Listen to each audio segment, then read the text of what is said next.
Well, the funny thing about Alex is that Dean brought this to my attention a few years before we started filming. He was like, "I've got this great role."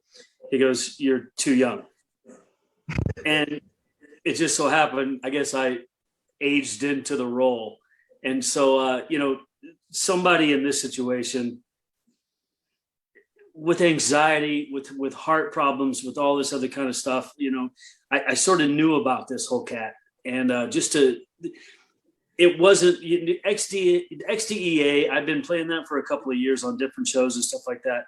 But Dean wrote for me. He knew me at that point. We'd become friends, and he wrote for me. So it was just it was very easy stepping into this role. The problems that I had was now you have this American being put into the Philippines, and I was like very anxious, very nervous, all this other kind of stuff. And the thing is, I was treated more like family there than I've ever been in my entire life, man. It just felt like home. I got to relax right when I got off the plane. There was no, anxiety, no nothing. I had some of the best people around me. Art I had met when I got there. Sam I had met, but before I got there, Noni was. I met Noni. It was in Cess and everybody else. It was incredible, man. They welcomed me in, and so I got to concentrate on the character, not concentrate on a guy being away from home. I felt like I was at home, and so it was very simple for me. My favorite memory in Cebu was getting there and being so nervous about being the only American there, and I've got to do just becoming, it was like, are they going to look at me different? Or are you going to, and they never did. That was just family. And that was my best memory of Cebu. And that's why I want to go back so bad. Was it because I left family there, man? I've left some more family than I've ever had in my entire life. I left in Cebu. Well, I left in the Philippines, I should say, but that was my best memory. My best memory was the open arms that I ran into, and to do a show like this and to make it as successful as I think we have, you need that. And we all hugged each other, and we're all a family, and I love it. It's a funny fact. There was a scene with me and Art where it was the very first episode, and Art comes out, and he sits down with me on the beach, and I'm having a really bad time in my life, and he introduces me to Mabuhay, and he said, "This is Mabuhay," and it's weird because we were acting, but at the same time, I got the meaning as he was telling it to me, because Art is an unbelievable actor. And he also like instilled that in me at the same time. So we were in the scene, but if you watch it, I like literally look out, I look over the water, and I understand the meaning. And that was one of my favorite things in the world, is it actually happened on film where I understood Mabuhay for the first time. Well, it's the I know you say the people, but I've got to go back to the family that we built. I mean, it was very strange, and Dean knows this more than anyone.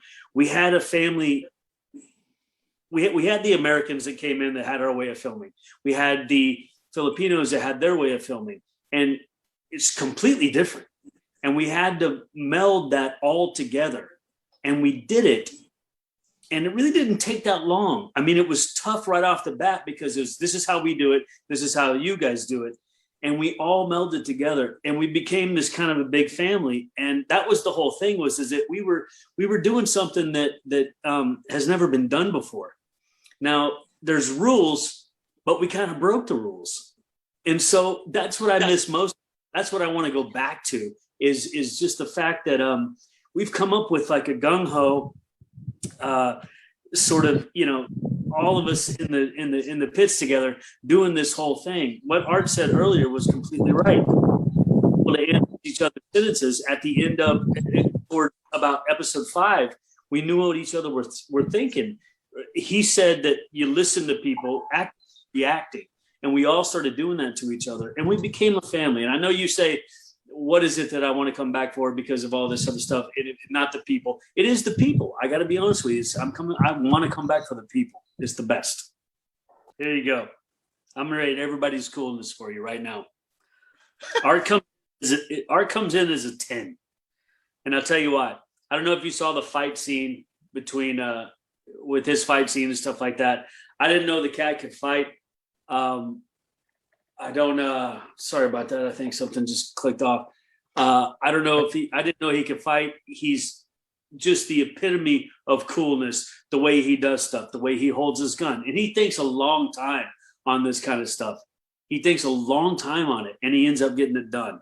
And the coolness of art goes a little bit above 10.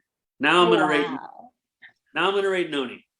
Noni is right around a 9.5. And the only thing I have of Noni is that he's just such a nice guy in real life. He's so nice. He's just, I mean, when you think of the chief of police there, it's unbelievable. He's just unbelievable when it comes to that role. And that 0.5 is only because I know him in real life, and he's so damn nice, it's ridiculous. Now, Samantha gets she gets a 10 because she really hasn't done a lot of stuff in her life. She came into this role and nailed it. And I don't think we could have picked a better actress at the time to do this role. And I've told her that so many times. And it's just, it's ridiculous, man, to work with her and all this other kind of stuff. She gets a 10. Cess is, I mean, like right around a 7, and she adds 3 more to be a 10 just because of her attitude and what she did. And I love her more than anyone else in the entire world. I just loved working with her. Anytime I got a script and it said, it's you and her, I was just like, oh my God, thank God she's back and we're going to do this stuff. And I think that actually kind of helped make the show, to be honest with you. She's the only one that really knew Alex as Alex. And so, it's just hands, the Filipino actors that we got for this show, it's unbelievable, the talent that we got. And I want to make that really known to everybody else. It's just, we got really, really, really lucky, because I don't think anybody knew that there was this much talent out there, and there's so much talent. It's ridiculous. I love the people that I worked with there. I love the professionalism of them. I love the wanting to make art that was in their bones and was in their blood, and then came out, with what we did. And I just loved working with the people there. I've never been a foreigner, that's usually, we're the Americans. We're in America. You guys come here to do this stuff. I was sent there, and I'm the only guy there.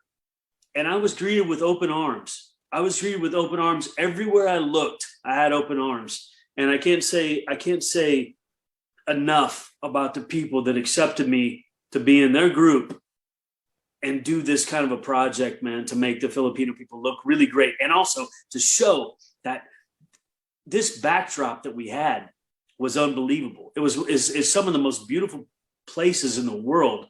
And we got to show that. And it literally became an actor. The Philippines, where we filmed, it became one of the guys on the call sheet. It was an actor in the movie, and you see it. And so I'm so thankful for that. I loved Cebu. We were in Mactan a lot of the time, and I just absolutely loved it, man. It was very beautiful. I went, I got my diving license there. It was incredible, and it's. I think it was rated. Am I wrong to say that Cebu was rated the #1 airport in the world? I don't know. You have to check your facts on this, but I think it was like the #1 most beautiful airport in the world that everybody got to fly into. A lot of actors came from Manila, so they got to land in Cebu, and then we took them to where they were going and come to see us and stuff like that. And Sess can speak more to this, but I think that it was literally one of the most beautiful airports in the world is in Cebu. So there you go. I can't consider myself a foodie, which I do consider myself, without trying everything. And it wasn't bad at all. It was one of the best soups I've ever had. They actually made it. The person on the set made it. I can't remember her name right now. God bless her. And she made the soup. She made the soup at home before. I ate it. I had it. I ate a lot of it. I didn't know you weren't supposed to eat the bones, and so I just crunched it up and ate it. But it was one of the best soups I've ever had in my entire life. And I actually asked for more, and I actually took a cup on the way home.